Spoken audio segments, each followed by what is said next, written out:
Remove screws from the fan mounting plate.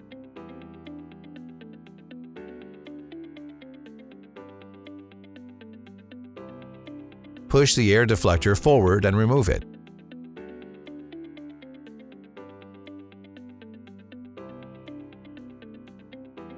Cut off cable ties from the cable.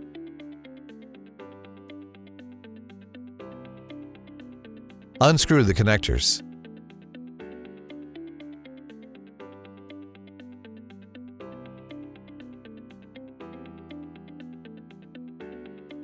Remove the faulty fan.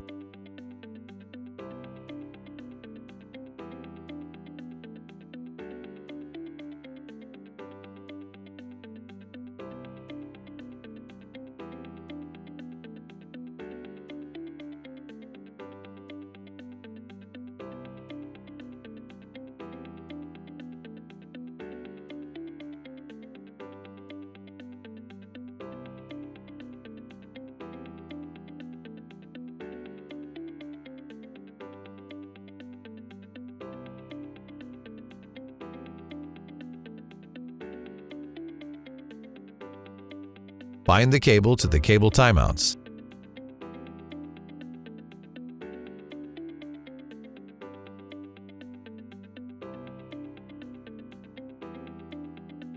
Reinstall the air deflector and tighten the screws.